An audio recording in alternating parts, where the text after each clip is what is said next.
Bismillahirrahmanirrahim. Assalamualaikum warahmatullahi wabarakatuh. Perkenalkan, nama saya Ahmad Taufiq Rahman dengan NIM 2019-07-399. Saya akan melanjutkan presentasi dari kelompok 6. Saya akan mempresentasikan nomor 3 dan 4. Nomor 3, jelaskan secara singkat artikel 3. Teori pemangku kepentingan berfokus pada apa sebuah organisasi berhutang kepada berbagai daerah pemilihan yang bergantung untuk keberhasilannya. Dalam bisnis, yaitu bisnis dan etika itu tidak saling merugikan, akan tetapi bekerja sama untuk mencapai kepentingannya. Islam mengemukakan bahwa penekanan pada inti moral bisnis mungkin melindungi daripada mengancam kebebasan sistem pasar dan merupakan tindakan iman. Teori pemangku kepentingan bukannya tanpa kritik. Islam mengakui fakta bahwa pemilik atau pemodal suatu perusahaan memiliki hak untuk menghasilkan keuntungan, tapi tidak dengan mengorbankan berbagai klaim lainnya.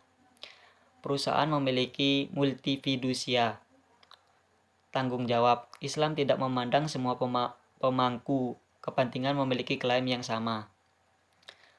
Pemilik atau pemodal dan karyawan merupakan bagian dari kelompok pemangku kepentingan prioritas pertama.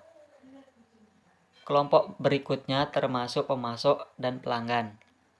Kelompok terakhir mencakup semua pihak eksternal. Moral bisnis dalam Islam mengejar tujuan ekonominya, tetapi tidak dengan mengorbankan kewajiban moralnya kepada masyarakat dan kepada orang lain yang terpengaruhi oleh tindakannya. Tetapi untuk memahami bagaimana Islam memandang etika bisnis dan dari perspektif pemangku kepentingan. Nomor 4, jelaskan etika bisnis yang saya pelajari dalam kursus ini. Etika bisnis Islam dibagi menjadi dua sumber utama. Yang pertama Al-Quran dan yang kedua As-Sunnah atau hadis. Kenapa Al-Quran menjadi sumber utama? Karena Al-Quran merupakan pedoman bagi umat Islam ataupun umat Muslim. Al-Quran juga sebagai firman Allah. Dan kedua, sunnah atau hadis. Kenapa sunnah dan hadis? Karena di dalam hadis atau sunnah tersebut terdapat tindakan dan persetujuan untuk melakukan kehidupan sehari-hari. Etika Islam menjadi pemangku kepentingan, keadilan, kepercayaan, dan keseimbangan. Etika Islam juga mendorong untuk bersikap adil kepada semua orang. Etika bisnis Islam adalah masalah bentuk bisnis dan atau pelaku bisnis yang memiliki arti yang bermacam-macam. Berbisnis berarti bisnis yang menguntungkan. Jika etika bisnis Islam adalah studi tentang seseorang atau organisasi yang melakukan bisnis atau kontak bisnis yang menguntungkan sesuai dengan nilai-nilai Islam, etika bisnis Islam adalah etika bisnis yang mengedepankan nilai-nilai Al-Quran. Oleh karena itu, beberapa nilai dasar dalam etika bisnis Islam yang digali dari ilmu ajaran Islam ada 5. Yang pertama, tauhid, keseimbangan atau keadilan. Ketiga, keinginan bebas. Keempat, tanggung jawab kebebasan. Dan yang kelima, kebenaran atau kebijakan. Yang pertama, tauhid atau persatuan.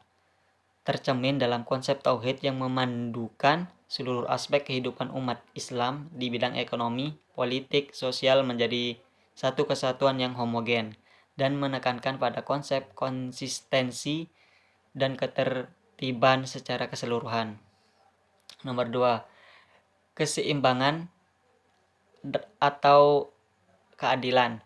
Islam sangat menganjurkan rencana perpajakan yang adil dalam berbisnis dan pelanggaran atau kesalahan hukum, kecelakaan hukum.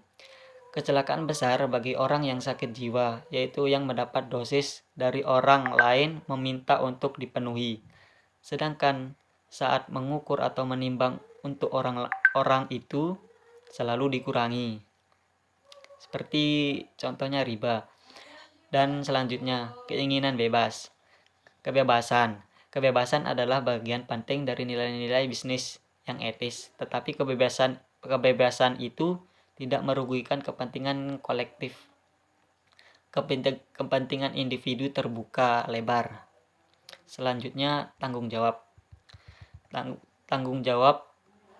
Kebebasan tanpa batas merupakan sesuatu yang mustahil dilakukan manusia karena tidak membutuhkan akuntabilitas dan akuntabilitas untuk memenuhi ketentuan keadilan dan persatuan. Manusia yang harus bertanggung jawab atas perbuatannya secara logis dan persatuan. Manusia yang harus bertanggung jawab atas perbuatannya secara logis berkaitan erat dengan kehendak bebas. Selanjutnya, terakhir, kebenaran atau kebijakan. Dalam konteks ini, selain mengandung makna kebenaran dari kesalahan yang mengandung dua unsur yaitu kebijakan dan kejujuran, sebenarnya sebagai niat dan sikap perilaku yang sangat mencangkup proses kontrak atau transaksi yang terjadi dalam mencari keuntungan. Terima kasih.